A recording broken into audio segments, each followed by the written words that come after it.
Assalamualaikum warahmatullahi wabarakatuh. Salam Pramuka. Salam.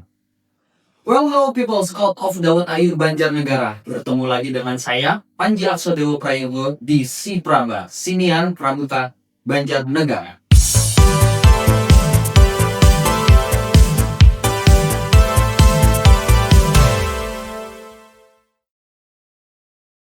Selamat datang di Si Pramba, Siniar Pramuka Banjarnegara, di mana siniar ini atau yang sering kita panggil podcast ini akan membahas seputar pramuka di Banjarnegara.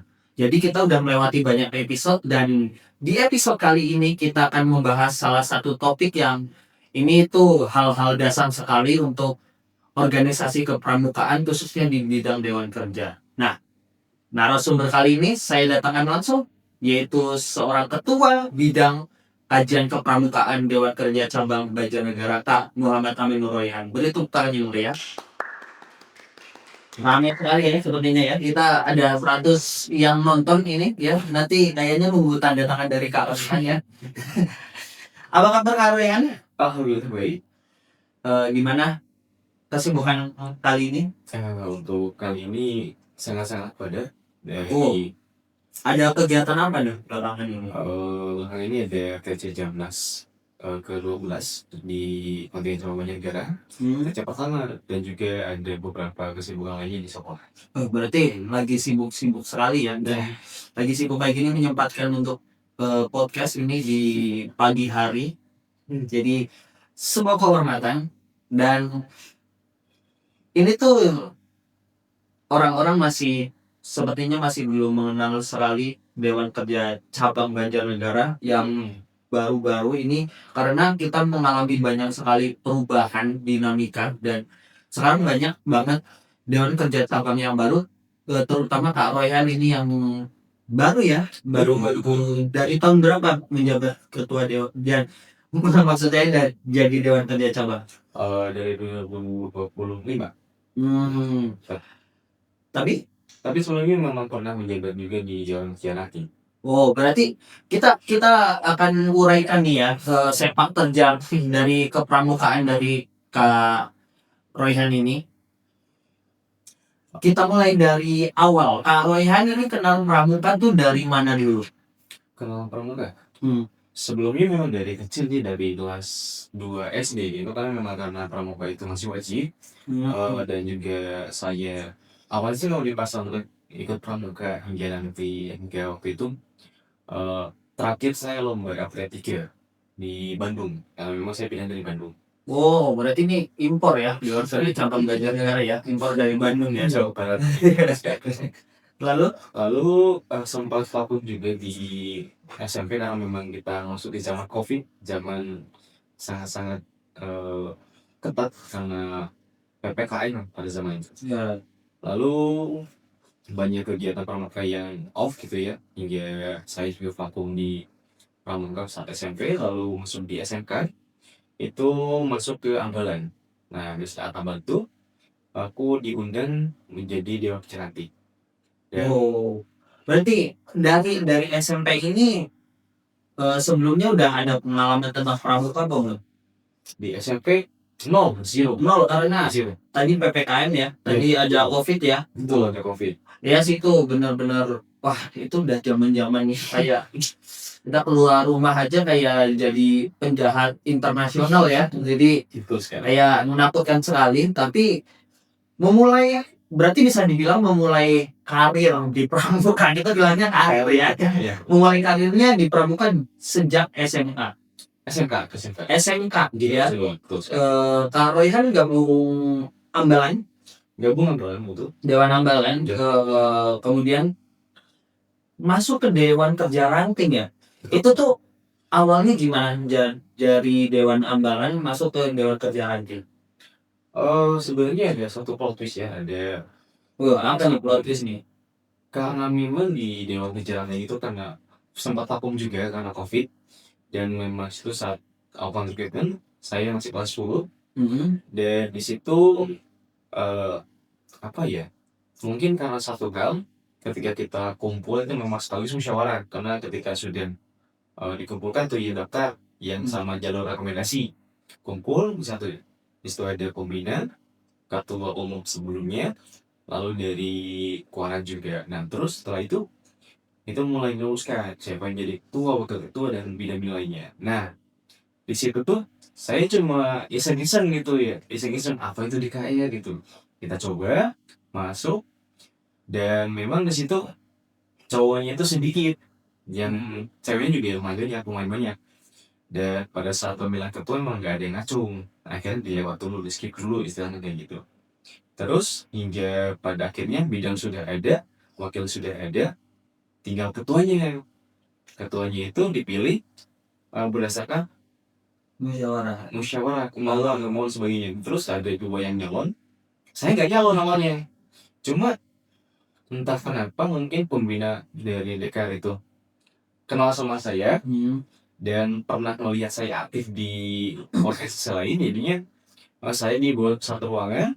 Di situ saya tiba-tiba tanyain, kamu aktif di sini ya, aktif di Gentry ya, kamu sering sini. No, berarti berlandaskan dari itu, dan plot twistnya adalah menjadi Ketua Dewan Kerja. jadi ketua dewan kerja. Betul. Nah nih, waktu ada yang nyalon nih, itu jenis rambutnya apa waktu nyalon gitu? Aduh, jenis rambutnya ya nggak tahu. Oh bukan nyalon gitu ya, bukan nyalon yang Nyalon di itu, bukan yang di itu, beda ya, beda ya. Berarti Kak Wayhan ini mengawali karir yang cerah sekali ya, sepak terjangnya cerah sekali ya, di mengawali pramuka sebagai seorang ketua dari Dewan Ambalan menjadi seorang ketua Dewan Kerja ranting di Susukan, di Kuarti ranting Susukan. Nah dari situ itu udah tuh kenapa bisa kenal Dewan Kerja Cabang, itu tuh dari mana? Itu panjang ceritanya. Jadi gini, lanjut part dulu. Enggak, gini. Oh, itu kayak lagi TikTok lanjut lagi Iya, teman saya ya. Itu karena memang kan pada saat tahun 2023 itu di cabang, di Polres Cabang itu ada melaksanakan kegiatan tingkat cabang yang memang membutuhkan tenaga kerja. Nah itu Kak Irsyad men-share informasi di pusat informasi Dewan Ambalan, Dewan Kerja, dan juga Pramuka Perdikat dan Pandega Sekolah Negara. Itu ada pusat infonya. Nah di situ saya iseng nyoba. Itu infonya itu pelantikan Pramuka Garuda yang sampai 2.500 apa ya? di alun-alun. Iya, ya alun-alun. Pengukuhan Pramuka Garuda. Nah itu saya iseng deh, akhirnya nanya dulu ke Kak Irsyad, Kak apakah masih bisa ya? Akhirnya saya ikut gabung, saya mulai kenal banyak teman dari orang lain, dan disitu saya mulai kenal karena saya sering nyakar berulang kali sanggah kerja. Terus saya mulai penasaran dekatnya siapa gitu kan. Memang branding dari Dewan Kerja Cabang sendiri juga itu menurut saya kurang, karena banyak orang lain yang bahkan pramuka penegak pun itu tidak tahu apa itu DKC gitu. Jadi saya kalau misalnya ikut DKL dia nggak akan tahu apa itu DKC. Dan juga mohon maaf sedikit, bukan Dewan Ambalan. Saya bahkan belum jadi Dewan Ambalan ataupun belum jadi Bantara, udah jadi Dewan Kejelasan. Nah itu berarti calon Dewan Ambalan. iya kan. Oh, Dan itu memang tanggung jawab itu gede banget. Jadi itu bukan suatu awal yang cerah, tapi suatu awal tekanan yang sangat-sangat besar gitu. Karena langsung dapat tekanan ya. betul, proses saya kan di ketua Dewan Kerja, saya tugasnya apa, saya pernah punya pengalaman. Dan akhirnya saya ketika nyangga kerja atau mau nyangker, selain nyangker itu saya bertanya juga sama Kak Risha, sama Rika lainnya juga sih di DKC harus kayak apa. Dan di situ juga saya dijelaskan bahwa di Dewan Kerja harus ada ini, dan sebagainya. Dan saya juga mau tahu mulai ada unit, ada bidang lain seperti itu. Oh, memulai sebagai ketua Dewan Kerja ranting Susukan. Itu tuh struggle apa untuk Kak Royhan? Tentunya sangat-sangat diopong kambing ya, sangat-sangat membangun. Karena apa? Memang diberi kepercayaan yang sangat besar, tapi belum berpengalaman, dan harus menggait banyak anggota, lalu harus membangun kekeluargaan di organisasi gimana, Dan yang paling susah adalah untuk menyinkronkan antara kita anggota dan juga dari kakak dewasa dan juga problem lainnya dalam pernikahan itu.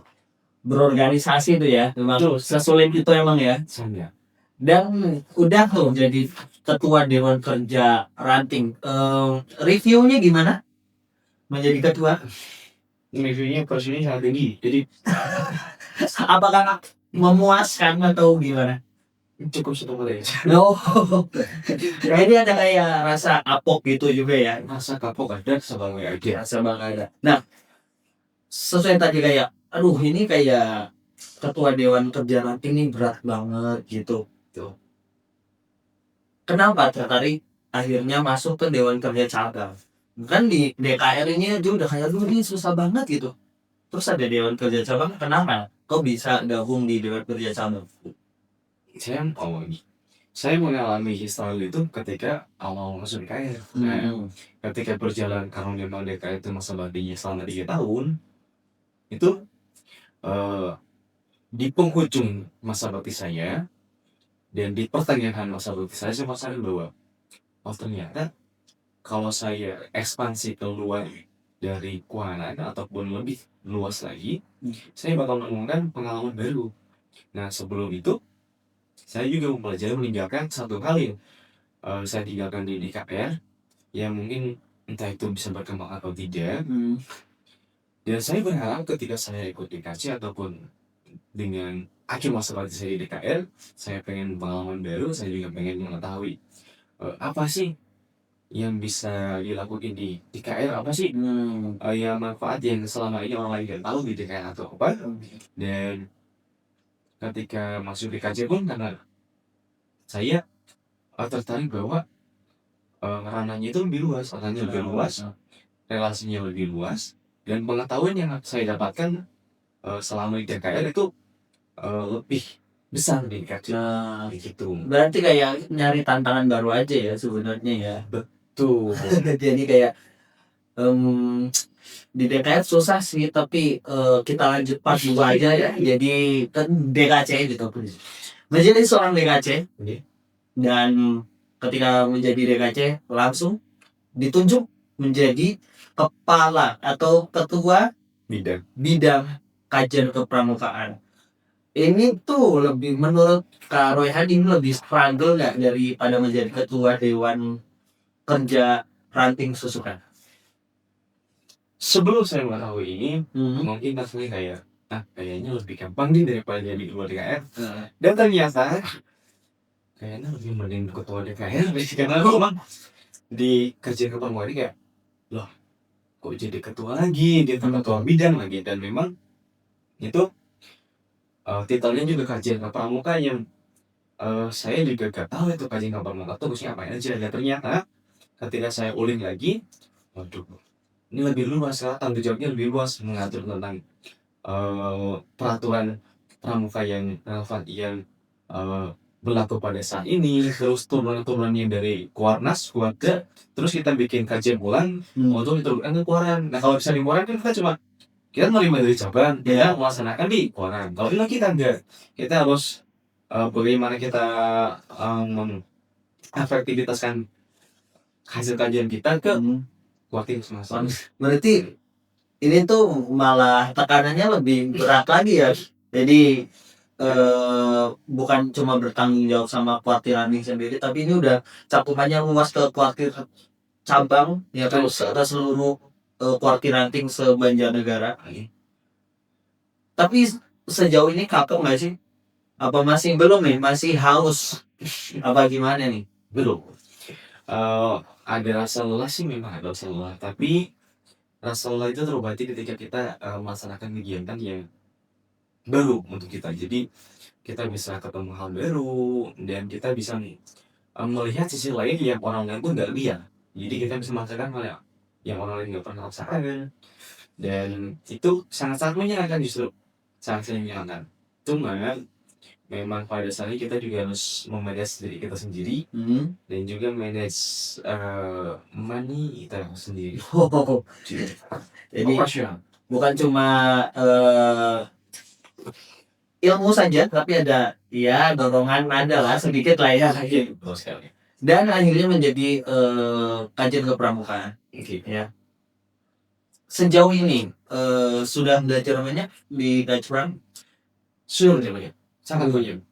Dan menurut Kak Royhan nih, Kajpram ini tuh esensi dari Kajpram itu apa sih sebenarnya? Esensi dalam artian Dalam artian kayak sejauh ini sepengetahuan Kak Royhan, oh ternyata Kajpram tuh ini yang gitu. Nah di dalam pikiran Kak Royhan tuh apa? oh iya betul. Ternyata kan di kajian kepramukaan itu seperti dalam satu organisasi itu ada otak yang namanya otak. Nah, otak itu berjalan bukan maksudnya itu bukan. Jadi itu tuh seperti pemikiran, inti dari pikiran yang apa namanya? Kayak yang mengorganisir atau apa? Bukan. Lebih ke Jadi, mana? kalau semisal kajian kepramukaan itu Kayak dia yang punya inti dari pramukannya gitu, bisa dibilang. iya betul. Jadi di kajian kepramukaan itu mengkaji materi, sistem dan perkembangan pramukaan. Jadi di kajian kepramukaan itu harus paling update karena di Kuarnas juga kan seringkali ada perubahan undang-undang ataupun perubahan peraturan.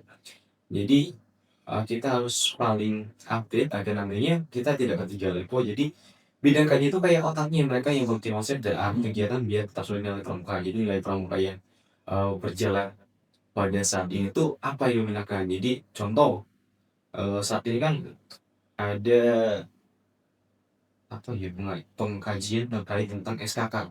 Kenapa tuh? Karena ada beberapa SKK yang pada saat ini tuh tidak relevan. Nah, mungkin harus ditambah atau dikembangkan. Jadi ya namanya juga perubahan zaman sering berlalu, sering kali banyak perubahan yang harus kita beradaptasi ya. Jadi di pramuka juga harus bisa beradaptasi ya. Contohnya SKK. Jadi ada SKK tambahan, adapun SKK pengembangan dari SKK sebelumnya. Gitu. Lalu setelah Kak Royan tuh mengetahui bahwa ini loh permasalahannya kayak gini, sebagai seorang Kajpram tuh ngapain sih sama isu-isu kayak tadi tuh kayak SKK udah gak relevan. Nah dari Kak Royan nih di dalam Dewan Kerja Cabang Banjar Negara tuh ngapain? Tentunya kita langsung melaksanakan kajian. Jadi kita adakan rapat bidang ya di situ bidang kajian kepramukaan. Nanti di situ kita langsung mulai mengkaji SKK yang saat ini digunakan, yang saat ini selama ini digunakan. Lalu kita mulai melihat apakah isi dalam SKK tersebut masih efektif ataupun masih relevan dengan tujuannya, ataukah mungkin dari SKK tersebut masih bisa digunakan dengan menyesuaikan dengan perkembangan zaman. Nah, setelah kita kaji tersebut, lalu hasil kajian tersebut kita ajukan ke bidang kajian kepramukaan di tingkat daerah. Karena memang di Dewan Kerja Daerah sendiri juga membuka forum untuk kajian kepramukaan di masing-masing kota cabang untuk menyerahkan hasil kajian yang memang bisa diusulkan di saat nanti temu kajian kepramukaan di tingkat nasional. Jadi dari daerah ini bisa jadi usulan atau bahan pertimbangan untuk memperbarui atau update SKK yang terbaru. Oh, berarti bisa dibilang dari kajian kepramukaan ini itu sebagai pemikirnya ya, pemikir terus yang merencanakan, yang mengorganisasikan kebijakan dari salah satu pembinaan di gerakan pramuka gitu. Betul sekali. Dan ini tuh sebenarnya tugas dari seorang kajian kepramukaan apakah cukup di situ aja? Apakah ada yang lainnya? Masih luas. Masih luas ya sebenarnya. Masih luas. Itu tuh mencakup apa aja? Masih saya pelajari, jadi masih saya belajar. Berarti pada intinya tuh cuma ya kita sebagai pemikirnya kita bisa memberikan saran ke atas itu kepada Dewan Kerja daerah dan lain sebagainya. Berarti Kajpram ini turut andil dalam apa ya pendidikan kepramukaannya ya, dan ya pengembangannya juga ya. Oke, itu adalah tugas dari Kacpran. Hmm. Nah, kita masuk ke dalam pertanyaan, gimana sebagai seorang Karoihan yang baru aja masuk ke dalam Dewan Kerja Cabang dan sudah menjadi ketua bidang dan harus bertemu dengan dinamika baru lagi dalam Dewan Kerja, menjadi ketua bidang, punya anggota-anggota bidangnya sendiri. Apakah masih struggle seperti ketua Dewan Kerja ranting kesusuhan? Apakah Pak Royan punya pertumbuhannya sendiri? Enggak. Justru kalau nggak dibandingkan dengan Dewan Kerja Ranting, di Dewan Kerja Cabang sendiri kan ada namanya bidang. Nah, di bidang itu kan tadi ada 1 ketua bidang dan 3 anggota bidang. Jadi karena anggotanya terbatas, jadi untuk pengelolaannya itu lebih mudah. Jadi pembagian tugas, juga pembagian kerjanya juga lebih mudah, lebih efektif karena kita langsung menyaring pendapat dari 3 anggota kita, lalu pendapat itu bisa langsung kita selesaikan ataupun permasalahan yang kita kaji itu bisa kita selesaikan dengan langsung karena memang sama-sama pemikir ya. Jadi Nah, enak tuh ya di situ udah kayak terus menurut saya ini deh gitu gitu enak ya. ya Dan itu tuh sebagai seorang Kacpra ya banyak sekali pelajaran yang baru yang didapat. banyak sekali. Salah satunya Salah satunya bagaimana cara kita mengasihkan, bagi kita pengajian. Jadi hasil kajian kita itu nggak cuma serta-merta langsung kita usulkan ke Dewan Uji Daerah ataupun ke atas, enggak. Jadi hasil kajian kita itu kita berikan juga di DKR-DKR lain. Jadi DKR Wacana Wajar Negara itu kita berikan hasil kajian kita untuk dikaji ulang di kuartil masing-masing. Jadi ada tuh yang namanya pengasipan. Nah, dari pengasipan itu bisa dijadikan bahan kajian bulan di DKR masing-masing dan diterapkan di pemilihan pengembangan pramuka panitia di kuartilnya itu masing. berarti ini udah mulai terstruktur gitu ya. Oke.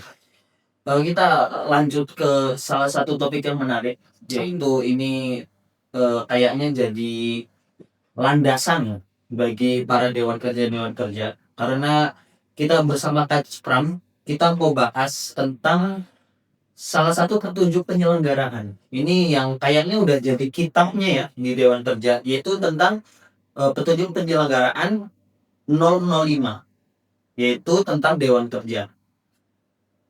Itu tuh sebenarnya apa sih itu PP 005 itu?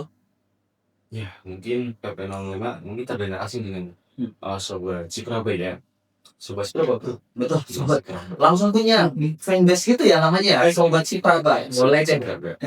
Iya, mungkin PP 005 sendiri adalah petunjuk penyelenggaraan 005 tahun 2017 tentang kedewan kerjaan. Jadi dalam PP 005 itu adalah petunjuk penyelenggaraan kedewan kerjaan, pramuka, panitia dan panitia. Intinya aturan ini jadi pedoman bagaimana dewan kerja itu dibentuk, dijalankan sampai perannya dalam organisasi pramuka. Gitu. Jadi itu kayak sebagai kitab dan pedoman bagaimana kita jalan, dibentuk, terus peran itu apa gitu seperti. Oh, ini berarti kayak kita tuh sebenarnya udah di spoilerin ya, kita udah dikasih tahu nih ini Dewan Kerja tuh harusnya kayak gini di dalam PP 005 tahun 2017 ya. Betul. Nah, seberapa relevankah PP 005 ini terhadap Dewan Kerja Ranting se-Banjarnegara? Kalau semisal bertanya relevansi sangat-sangat relevan karena memang di PP 005 sendiri kan ada yang namanya adalah Dewan Kerja itu bagian dari kuartil. Jadi nggak cuma di Waran, Kuarca, Kuarda, bahkan Kuarnas pun ada Dewan Kerja. Jadi di Kuarca ada Dewan Kerja Nasional, di Kuarda ada yang namanya Dewan Kerja Daerah, di Kuarca ada yang namanya Dewan Kerja Cabang, dan di Kuaran ada yang namanya Dewan Kerja Ranting, dan di Ampel ada yang namanya Dewan beda lagi. Jadi ada Dewan Ambulan. Jadi jangan samakan antara Dewan Ambulan dan juga Dewan Kerja. Meskipun memang ada beberapa hal yang sama, tapi disitulah karena gimana ya, karena kita tuh bagian dari kuartir, jadi setiap kegiatan yang dilaksanakan sama kuartir ranting ataupun kuartir cabang itu kita ikut andil ataupun kita diundang. Jadi yang mungkin di Kuaran ada yang namanya bina muda atau pembinaan atau muda. Itu ya anak-anak SD, anak TK, SD sampai SMP. Nah kita itu ranahnya apa? Ranahnya itu di Pramuka Penegak ataupun SLTA dan juga perguruan tinggi penegak dan panitia. Nah itu ranah kita. Jadi meskipun kita seringkali diminta tolong untuk menjadi saya kerja di kegiatan Jambore Cabang yang notabene itu adalah kegiatan tunggal, dan apa karena memang kita bagian dari kuartir karena kita membantu jalannya kegiatan yang sangat kuartir. Berarti kita masuk ke dalam pertanyaan dasar. Sebenarnya kan ini kan udah ada kuartir cabang kan. Nah, Dewan Kerja itu apa sih sebenarnya? Ini tuh ngapain sih Dewan Kerja? Itu tuh sebenarnya apa sih? Kan udah ada kuartir cabang. Nah, Dewan Kerja tuh definisinya apa? Dewan Kerja itu kalau misalnya didefinisikan dengan arti yang gampang adalah ibarat kayak induk. Induk itu membutuhkan mana ya menjelasinya ya? Pembantu, Enggak, ada yang bantu. kita tuh kayak anak loh, kayak anak sama induk. Nah, jadi induk nyuruh apa? Kita ngelakuin sebagai anak, jadi kita harus ikut. Jadi aturan yang dibuat sama induk kita ya kita ikut karena pengembangan yang kita lakukan atau kegiatan yang kita lakukan untuk pendidikan dia tetap diawasi sama kuartir, karena kuartir itu berhak untuk mengevaluasi juga menilai kinerja dari kerja cabang tersendiri gitu. Jadi memang ini tuh bukan organisasi tersendiri tapi masih nyatu sama kuartir cabang. Jadi bukan organisasi terpisah, masih nyatu itu, bukan terpisah. Bisa dibilang kayak apa ya? Cabang bukan cabang apa namanya ya? Yang nggak bisa terpisahkan aja ya. Nggak usah terpisahkan. Berarti bisa dibilang ini Dewan Kerja itu adalah alat kelengkapan dari koordinat cabang itu sendiri ya. Itu alat kelengkapan itu. Yang bisa membantu khususnya di bidang penegak dan pandikan tadi seperti yang Kak Royan bilang. Oke. Kemudian tadi sempat dibahas sama Kak Royan sebagai seorang Dewan Kerja ranting melihat seorang Dewan Kerja cabang yang kayaknya kurang dimengerti untuk orang-orang awam gitu. Betul. Itu jadi ironi gak sih sebenarnya kayak seharusnya kan Dewan Kerja cabang ini yang ngurusin Pramuka Sembajar Udara ya, tapi ada yang masih belum kenal. Apakah masih berlaku ketika Kak Royan menjadi Dewan Kerja cabang? Masih, saya orang pertama yang bilang pasti masih. Karena apa? Karena sebenarnya pengelolaannya dilaksanakan di tingkat kuartir itu yang paling dekat dengan anak-anak ataupun anggota pramuka itu kan kuartir ranting, karena di dalam itu ada yang namanya pakalan. yang kalau semisal untuk panitia itu ambalan lah. Nah, kenapa DKI Jombang dikenal? Karena mungkin dari DKI sendiri yang memang harusnya kalau misalnya kita lihat dari garis pembinaannya adalah dari DKC dan DKR dari DKR ke Ambalan kayak gitu. Jadi kalau misal kurang dikenal, mungkin kesalahan dari Dewan Jamban ya kurang melihat ataupun apa istilahnya mengurus. Jadi mengurus DKR yang mungkin tidak aktif ataupun vakum ataupun mungkin tidak mengetahui bahwa yang harusnya dilaksanakan oleh DKR itu tidak apa ya, maksudnya nggak cocok kalau misalnya sama DKC. Jadi yang harusnya terjun di lapangan adalah DKR. Kita mungkin nggak boleh nggak apa-apa kan, yang penting pembina kita ataupun yang kita arahkan dari cabang ke keuangan itu dapat berjalan di tingkat organisasi kayak gitu.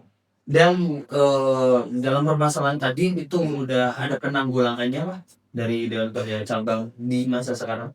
Untuk di masa sekarang kan mungkin pelan-pelan karena alhamdulillah ya dari tahun-tahun sebelumnya kan memang banyak sekali DKL yang istilahnya vakum. Karena apa?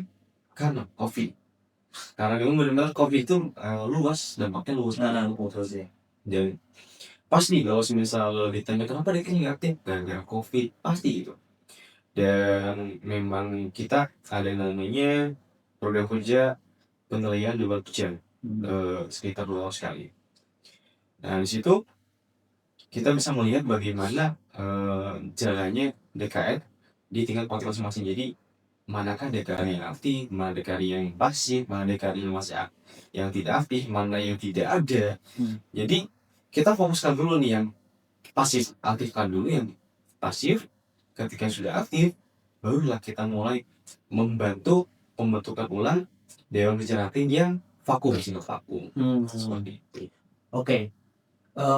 Cukup menarik sepertinya ya. Kayak kita tuh udah tahu ada penanggulangannya gitu. Tapi di lapangannya kita tinggal tunggu nih apakah ini akan work atau enggak gitu kan. Itu dia betul sekali. Nah, kemudian ini kayaknya akan jadi pertanyaan terakhir dan cukup dipikirkan sekali sama Kak Roy ya. Sebagai seseorang yang memulai karirnya di Ketua Dewan Kerja Ranting Susukan yang sebenarnya masih gelagapan ya, masih belum tahu apa-apa gitu. Dan Kak Roy ini sebenarnya butuh sosok kayak yang mengarahkan gitu. Betul Ya. Andai aja Kak Royhan yang masa sekarang bertemu sama Kak Royhan yang masih jadi Dewan Kerja Ranting Susukan, apa yang akan Kak Royhan lakukan? Ini adalah anaknya ketua Dewan Kerja Ranting dan gelagapan gitu. Apa yang Kak Royhan sebagai ketua bidang pajak kepramukaan lakukan? Tentunya benar ya. Saya langsung mendekati orang. Jadi ngomong itu, saya tahu betul permasalahan yang dialami sama ketua GKP itu. Karena mungkin saya bisa melihat masa lalu saya. Nah di situ saya akan menjelaskan ke orang itu bahwa di Dewan Kerja ini, di Dewan Kerja itu ada yang namanya pedoman. Nah di pedoman ini kamu bisa belajar di sini. Jadi kamu itu tidak bingung bagaimana ke depannya, tugas ketua itu sebagai apa, terus tugas sekretariat itu sebagai apa, bendahara sebagai apa, dan tugas bidang itu apa. Nah selain bidang ada yang namanya unit. Nah kamu bisa mulai belajar dari situ. Jadi kalau dulu kan saya nggak tahu saya mulai dari mana, belajar dari mana, bahkan kakak saya nggak ada. Jadi selain saya berikan informasi ataupun pengalaman yang telah saya alami, saya juga mulai tahu bahwa kamu itu melakukan kegiatan ini atau sebagai ketua Dewan Kerja nanti, kamu itu sudah ada tupoksinya masing-masing yang sudah diatur di PP 05. Meskipun pada saat ini kita di bidang kajian kepramukaan di tingkat daerah itu sedang melaksanakan kajian ulang ataupun relevasi terkait PP 05 tahun 2017. Apakah harus kita usulkan untuk perubahan karena memang banyak sekali yang tidak ataupun kurang relevan ataupun kurang efektif di masa sekarang. Ya, berarti ya sebenarnya memang kita punya pedoman aja ya sebenarnya yang anak ini nggak tahu bahwa kita punya pedoman gitu dari yang pertama kali diarahkan itu. Menarik sekali teman-teman semuanya dan ya ini adalah percakapan yang sangat-sangat menarik menurut saya karena banyak sekali insight baru yang teman-teman mungkin dapat atau teman-teman Dewan Kerja yang lagi kebingungan juga melihat ini dan ya semoga bisa menjadi pelajaran juga ya karena ya teman-teman semuanya ini adalah percakapan kita akhir dari percakapan kita dan untuk teman-teman ketahui untuk kedepannya si Praba ini akan dibantu juga oleh Kak Royhan sendiri sebagai seseorang yang nanti akan memandu acara dan juga sebagai ya tadi kan dibilang ya Kak Cipram itu adalah seorang komikir gitu. Jadi saya mendapatkan insight-insight baru dari Kak Royhan dan kita akan melakukan apa sih namanya kayak kalau bahasa YouTuber kayak collab gitu. Collab itu ya. Nah, ya. Tapi ya ini kita berada di bawah naungan dari Kwartir Cabang Banjarnegara dan ya kita kedepannya akan membuat satu topik menarik, tentunya dengan narasumber yang lebih menarik lagi, bukan cuma dari Pusdatin saja atau pusat data dan informasi saja yang bertugas, tapi dari Dewan Kerja Cabang Banjarnegara juga turut membantu. Jadi itu adalah akhir dari kita. Arahnya terima kasih percakapan yang sangat menarik sekali. Teman-teman, kita akan ketemu lagi di si Praga selanjutnya. Jadi it's time to sign off. My name is Panji. And my name is Royhan. Gue bagus yang kita tutup pakai bahasa Inggris ya. Iya. Ini kayak skalanya internasional ya. Dan itu saja teman-teman, kita selesai di sini. Terima kasih. Tabim. Salam. Salam. Wassalamualaikum warahmatullahi wabarakatuh. Waalaikumsalam.